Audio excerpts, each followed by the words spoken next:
Hey everyone, my name is Neil Bantham, and this is one-to-one interview with the artist by the name of King Smasher. Welcome to the show. This is the first official interview with the artist that's on the platform one-to-one, and we are going to be discussing his project, what inspired his project called Huis, and yeah, everything else concerning the project that has been released on one-to-one, and it is up for sale as a digital product and a physical product as well.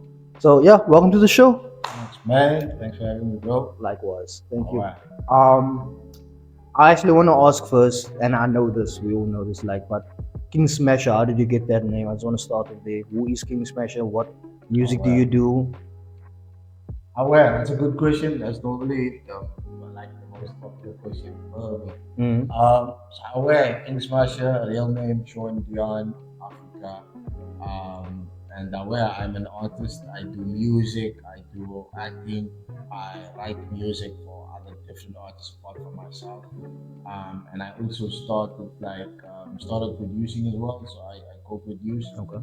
which is what I did with this project. I co-produced the project, Huis, and then also I direct, I present. I'm trying to think of what else I can do, Mm-hmm. what else I normally do, but that's about me in a nutshell. But how we came up with the name, I was 9 years old, and me and my friends, like I started doing music when I was 8.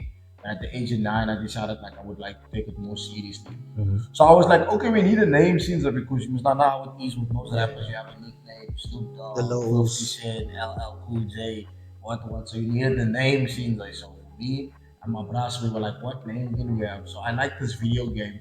The character in the video game, his name was Smasher. And it was like a guy who was like wear vest, but he was quite big and stuff like that. And I used to like that character. So the Smasher part was always there.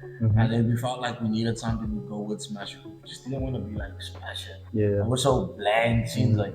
So my brother was kicking ball one day, seems like. While he was kicking ball, we were trying to figure out the name, and then he threw out the name King, and we were like King, and then we were King like Smasher. King Smasher, and then aware we all were like very impressed with the name at that time. And with King Smasher, and I mean for me, like I always wanted to go back to my to just use my government name and just Okay. be like Sean Dion and stuff like that. But I think it was difficult because I already built a name, like a brand with the name King King Smasher. Smasher. So it was kind of difficult to break away from that name, and I must just stay, bro. Yeah. Well, When was the first time that you recorded, like in the studio? You said you got that name, and the dream started at 9 years old. When was like the first time you went into studio? aware. So look, when I was about 8, started doing music, and I think from that stage, I would write music like all the time. Like I probably had about 8 or 10 hard covers, and that 10 covers were full of like lyrics, like you know what I'm saying. And in those hard covers, like each hard cover, I think it had like 288 pages. Oh, okay. So out of 288 pages, I would have like an album that I would write, and then there would be like 15 songs. So Okay. that hardcover 288, like most of them, the 10 that I had was like full of lyrics. So that means like if you would calculate it and be like, how many albums did I have? I don't know, Yeah. bro. I think I wrote in my head that was probably over. I don't know. Could have been over 60 albums in my head that I wrote. And we would constantly, or like I would constantly write. Some of my friends didn't write as much because they didn't want to really pursue music as much as I wanted to. But for me, I did. So I was writing from the age of like 8 or 9, and then when I think I was about, I think the first time I got into studio was when I was in grade 8. Okay. Yeah, grade 7 or grade 8, one of those two. Yeah, then I started recording. Yeah, that was the first time for me. But obviously, it wasn't like in a professional studio. It was just like something Home that studio. home studio that we built from scratch. And then we started recording. Nice. I think the first time I recorded was with a. Yo, that was crazy. It was like one of those call center mics. Got you. One of those call center mics, man, bro. We hung that thing up in the air, and we were rapping over that number. didn't couldn't yell sound, so I had to have like one earphone because the other earphone wasn't working, like that. And then we recorded, remember, all like that. And you knew on to something great already by then. Yeah, look, for me, I think I've always known, man, since what I'm Mm. supposed to be doing. When I was 4 years old, seemed like they asked me what I want to be when I grow up. I say that rapper. Yeah, yeah. So I feel like I've always known like this is what I'm supposed to be doing. Mm. Like I can't imagine myself doing anything else. So I think at that space, like even when I was 4, I already knew this is what I was supposed to be doing. So when I was that age recording, it felt like this is where I Yeah. belong. Oh, What artists did you look up to, like throughout your teenage life, yeah. or just at the young age? So the artists that I grew up listening to, that I listened to, I used to listen to Ti. Okay. I King used of the to South. Yeah, King of the South. Used to listen to Ti. Used to listen to Mums. Okay. Yeah, Mums was fire. I ran that man. And then I think that the top one for me out of the three, because they were my three favorite, but Ludacris was like my top Okay. one. Very So, underrated. very underrated, bro. Like very gifted, lyrically, Yeah. one of the best, bro. So I wear that man like Ludacris. That was the man's cup for me, bro. Mm. And then Ti and Mums, yeah, listen to the three of them. Okay. I wear, and then I don't know, yeah. I think as I grew up, as I became an artist and stuff like that, I obviously started like listening to much different artists. Yeah. Like now, the artists that I listen to is very much different. Like I think I've got a couple of favorites. Got a dude from South Africa that I love listening to. His name's Nati. He made that Nomvula song. I don't know if you know, but I wear The that singer. one. Yeah, singer. Yeah, yeah, yeah. Listen to him. Listen to Daryl Waltz. He's a gospel singer. Listen to KB. Listen to NF. Okay. Listen to Jakio. He's a reggae artist. Mm. Then I listen to John Bellion, who's also an American singer. Crazy, creative. Mm. And then I'm trying to think who else. And then Tank Granite, man. Okay. R&B. Yeah, yeah. R&B specialist. That's what I call that, man. Well, that's who I listen to. So Very diverse artists yeah, that you have. Yeah. yeah, our playlist is like very, very different. It doesn't consist of just hip hop. Yeah. And sometimes I get tired of listening to hip hop though. Mm. So I can't listen to hip hop. Would you describe yourself as a rapper, or would you a rapper, singer, or an overall artist? Overall artist. I think before I used to describe myself as a rapper. Uh-huh. That's when I was just rapping. Yeah. But when I started like singing and started exploring, True. started doing features with, started doing musicals and stuff like that, I Mm. realized that there was just so much more to just like rapping for me, So I think at that point in time, it was just like, nah, I'm an artist now. Mm. Because I felt like I had to grow into that. It was the same for me, like when I look at Kanye. Like Kanye started off just rapping, and then Yeah. I feel like he evolved into being the Kanye that he is Yeah. now. So for me, I feel like that's genuinely the space. I always compare myself to him because I think that's the perfect example to Of an use artist. of an artist. You Yeah. know what I'm saying? Who would just like hop on and do so many different things than Yeah. just rapping. So now I think I refer to myself as an artist. Okay. How would you describe your sound? Like what you sound like? Is it reggae? Is it pop? Hip hop? What like to put you? I don't want to put you in a box, but Oh, if you wow. were to tell someone I do music and this is the vibe that you can expect from me, Yeah. what is it that you would tell them? It's difficult to like. That's normally the question when people ask me like, "What kind of music do I do?" It's normally difficult to explain to them like what music I do. Not that it's difficult. I just tell them like I'm a versatile artist. Yeah. You know what I'm saying. So I just tell people like, look, if you're looking for music that you wanna like that you feel like you're gonna be impacted by it, then I'm the best person to listen to. You know what I'm saying. And I always tell people like my genres, like my influence of music goes from hip hop, R&B, soul, I'm a piano. You know what I'm Yeah. saying? Like gospel, all those kind of things, those elements they bring together. That's why I listen to all those different artists I just mentioned Yeah. because I feel like they influence me somehow. You know what I'm saying? In all every those- creative yeah, project. every creative process we're doing stuff. So where I just tell men, so if you're gonna listen to me, expect to hear something different, something truthful, but also something that you're gonna be blown away by the amount of musicality and the amount of versatility. Okay.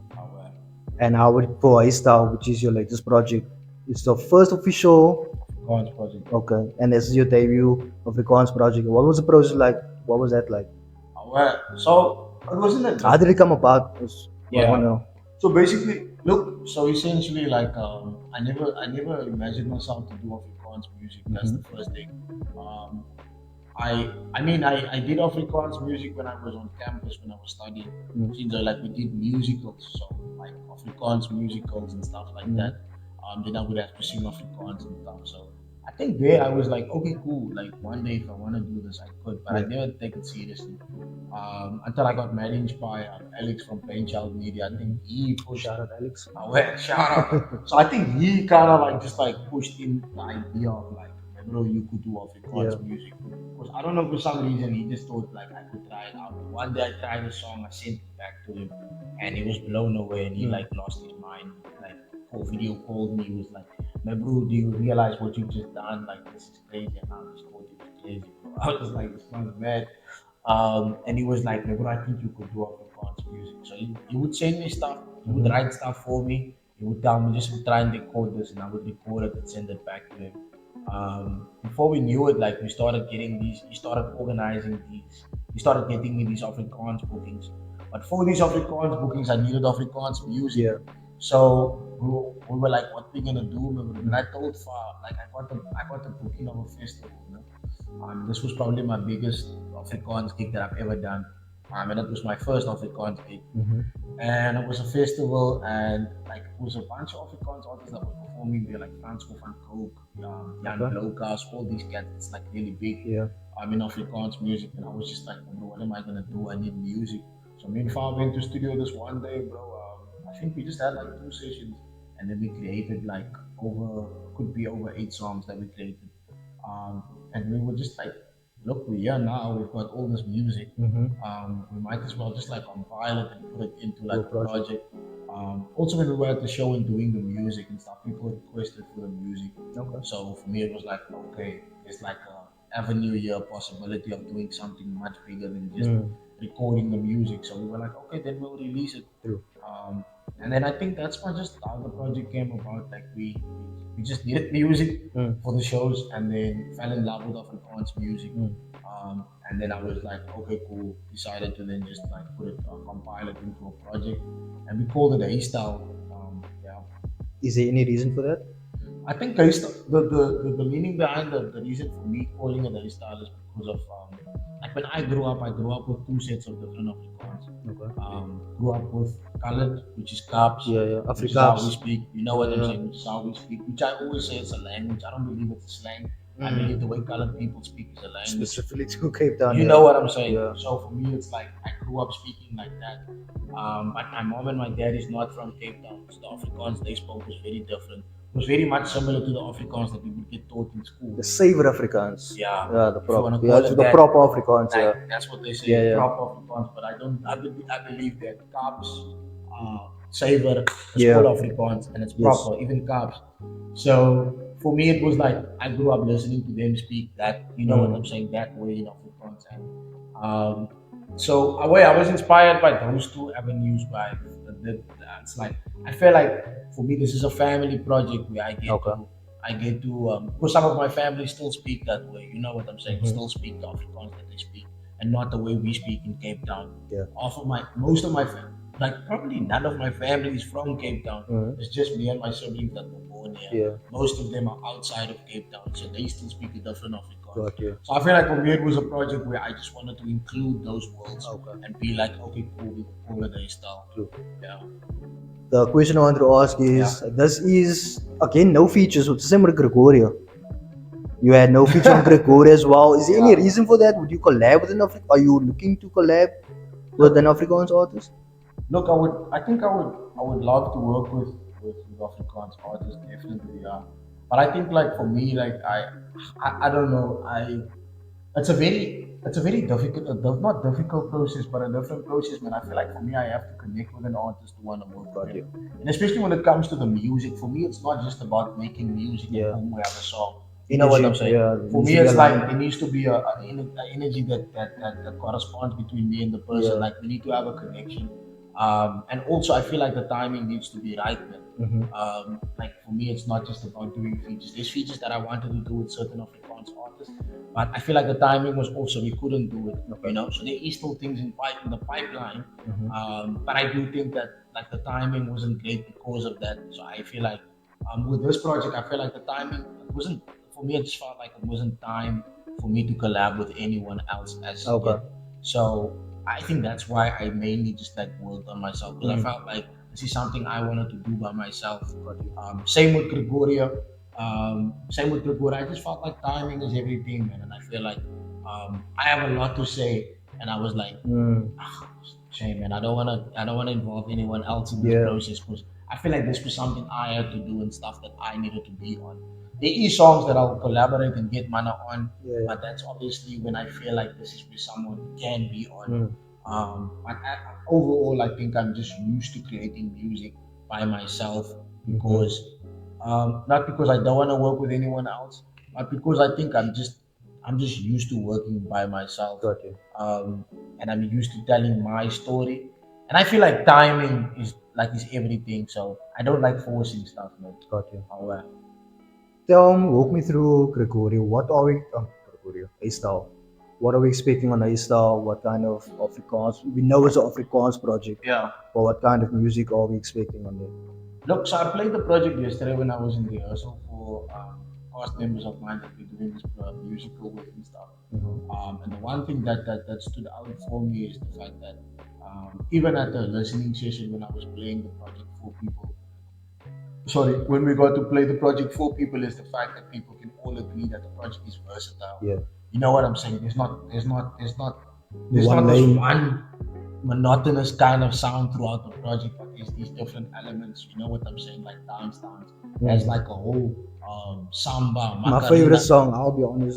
That's my favorite song on the Oh, project. yeah. So dance has like a whole samba macarena vibe. Then you have Altijd Genoeg, which is like I call it Afriano, Ah. which is Okay. Afrikaans with Amapiano. Nice. You know what I'm saying? Then we've got Dunan May, which is like a pop kind of Yeah. song. You know what I'm saying? Then we've got for Iawak, which is like an R&B kind of Mm. vibe. We've got Oranio, which is like a slow R&B. Mm. Ik is a bass, which is like your Up tempo. Afrikaans, Yeah. rap Festival kind, type festival things. vibe. Yeah. You know what I'm saying? So, and then you've got Yes Altijd Taal, which is like a country kind of Yeah. vibe. You know what I'm saying? Mm. So, I feel like we explored with this project, Yeah. bro. We wanted to give we wanted to include a lot of people. Yes, Mhm. it's an Afrikaans project, but at the same time, I wanted to use of the I always said elephants. I wanted to use of the elements that I've been inspired by. You know what I'm saying? Mm. And also, I think for me, like even though I do the Afrikaans music, I kind of like wanna attach myself to the music. Mm. I'm African, I'm half black, half colored, so Okay. I want to include that when I do music, and I Yeah. feel like that I accomplished without the group, which is I'm a piano, and obviously with Lifeo, which is also I'm a piano, Yeah. but yet it's Afrikaans. Mm. So I think, yeah, man. Aware. So I think versatility was definitely what I can say is expected from the project, Got you. Just in and Afrikaans. just Afrikaans, Yeah. A mixture of genres just in Afrikaans just in language. Yeah. Afrikaans. Aware. What's the plan with Istal? Is what are we trying to do with this? Are we trying to going into a new market as well? Yes.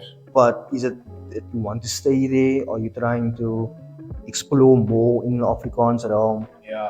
Look, I think essentially what it is for me, and I think you know me, you and Alan, you guys know me and stuff, Mhm. is that I genuinely just wanna create music for everyone. Yeah. That is my main purpose here. Okay.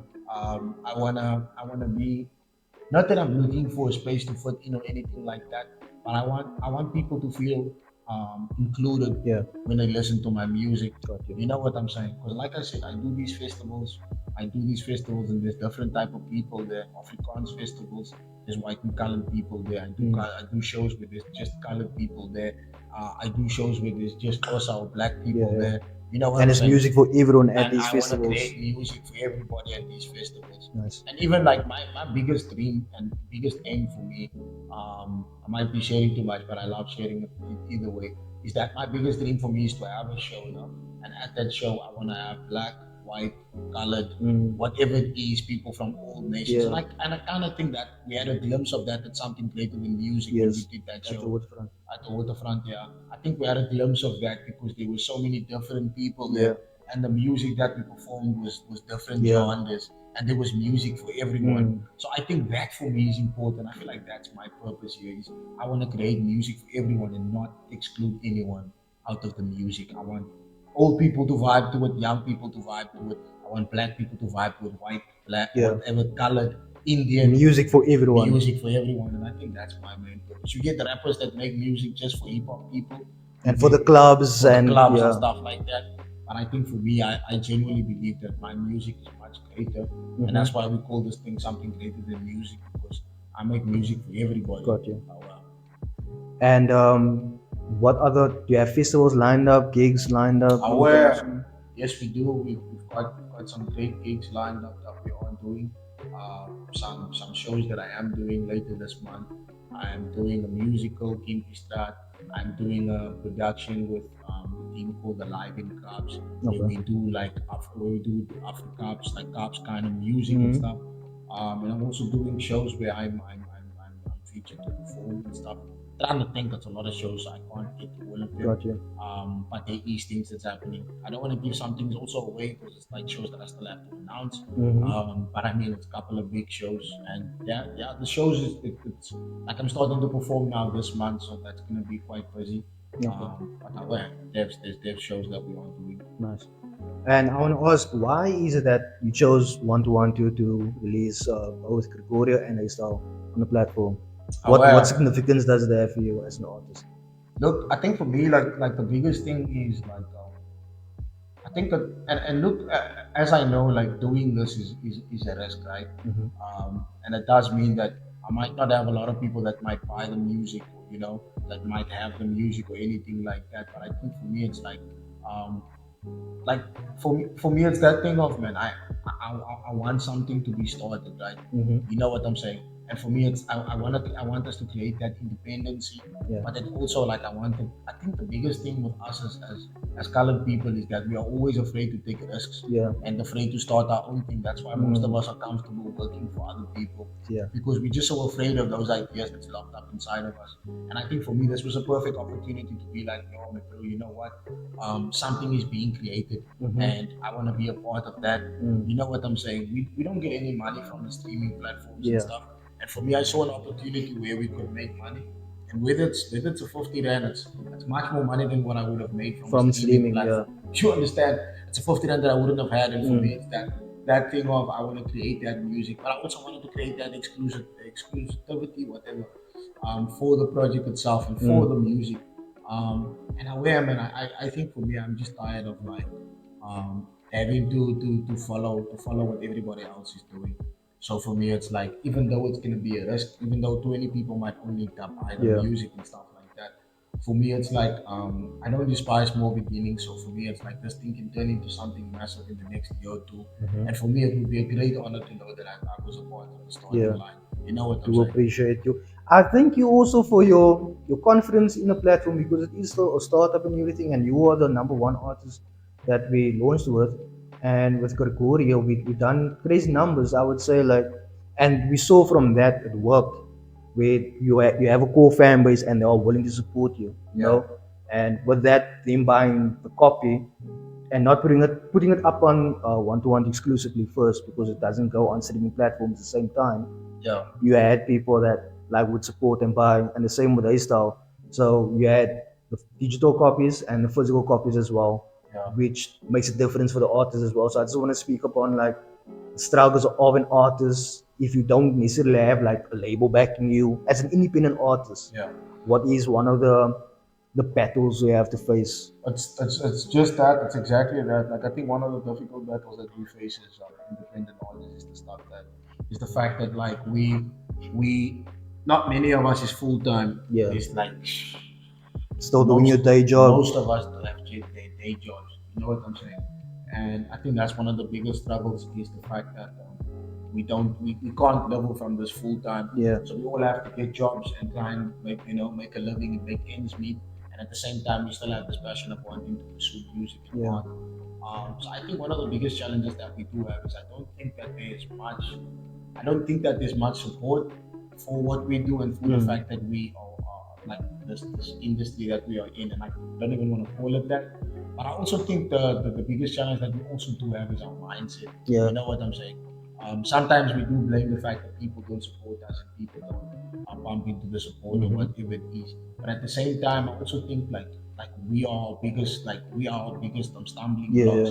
You know what I'm saying in terms of our mindsets. Like people don't really like, and that's the thing when I always use color as an example. And whether people feel like I'm picking on colors as nuts because I'm colored, you That's know the what I'm truth saying. as well. So Yeah. I can give from my perspective as per what I've experienced that it's very difficult for people to feel like, especially our people, to feel like they can create something and Mm. actually make that thing work, man. Yeah. You know what I'm saying? And I think that is one of our biggest things is we are afraid to take those risks Yeah. and afraid to be in a space whereby even if we're gonna have to be broke, you know what I'm saying, while doing it, even if it means we have to take the losses in the beginning, Mm. because this is what it is for us Yeah. essentially. Like we might not be making enough money now, but it's that thing of, my bro, at least we know we You tried. started this normal Yeah. scene. Yeah. Like at least we know, my bro, we didn't give in to the fact of, nah, we're just gonna go with pushing music on DistroKid and all of that. No offense to that, but it's just that thing for me, like knowing that we've started something Mm. and now we're pushing that. Not saying that we're not gonna drop this music on digital Mm. platforms, yes, but we're still gonna try and sell this music and Yeah. make money off from it. You How it's know? supposed to be as well, because I'm not too sure if everyone knows, but like the streaming platforms doesn't pay too much. It takes like 1,000 streams to get a 60 rand. Whereas if you sell a project for 80 rand, you can make that in one purchase. Exactly. So that's the platform want is trying to eradicate the fact that artists are not getting money, and it's artists has been in the years like you pretty like you started at 8, so it was like Yeah. 20 years, and now you're actually starting to see money coming in from the art. And as an independent Yeah. artist, you took that leap, That's and true. you're seeing the benefits of it now because these festivals lined up and you're exploring more into different Yeah. genres and everything. So I just want to thank you again for trusting Not us facts. with your music, your project, Taal, which is up on 120.com right now. Please Oh, do go buy it. Digital copy is 80 rand, physical copy is 100 rand, and there's merch as well. Please plug your social media. aware.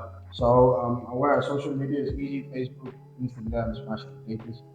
TikTok, Smash the GSD. No, Smash the Greatest. Sorry, as well. That's underscore Smash the Greatest underscore, and then Twitter at Smash the GSD. And I just want to say this one thing before we end up or whatever it is. I want to say that I remember like with one two and stuff like that. There was a time now where the project dropped, especially with Gregoria. So we were selling stuff. The project and I was doing really well. Mhm. And I think like for a couple of 4 or 5 months, like I remember getting money like every beginning of the month being Mm. paid. And I think that for me felt really good knowing that Yeah. I got paid. You know what I'm saying? And I got money from the music because essentially it was also at the time where like it was financially it was really difficult. So to have had that money coming through, you know what I'm saying, and me being able to at least then be able to do stuff at home and for the family and stuff Yeah. like that, for me that was the biggest blessing. And that's something I would have never been able to do if I was stuck in my head Yeah. and Yeah. just be like, nah, it's fine, I'll just upload music onto And let it digital run the platforms numbers and and everything. then run numbers for where, remember what was I wasn't gonna get anything. So for me, essentially, I think this was one of the biggest blessings for me. Yeah. And essentially, like people love, like I've now seen that people genuinely, you do get people that will really buy Mm. our music. You know what I'm saying? People don't even have CD players, but they're willing to buy CDs and just have me sign the CD and just put it in their house and have it as a souvenir. Mm. You know what I'm Mm. saying? So for me, it's like people are really willing to buy the music.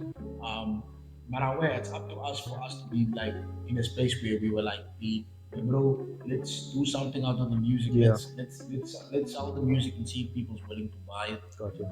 So aware. Yeah. Right. Guys, thank you so much. This has been the interview with King Smasher Smash the Greatest. Again, you can do find his music up on 120.com. Digital and physical copies are available. Are we doing a CD drive for the people who We order the have to. physical copies? We We will have to. get a signed copy delivered by the man himself. We've done it before, and the reaction and reviews were that were amazing. So again, thank you for supporting One to and King Smasher. Hope to see him in the future on TV stages, bigger festivals and everything. And yeah, thank you guys so much for watching.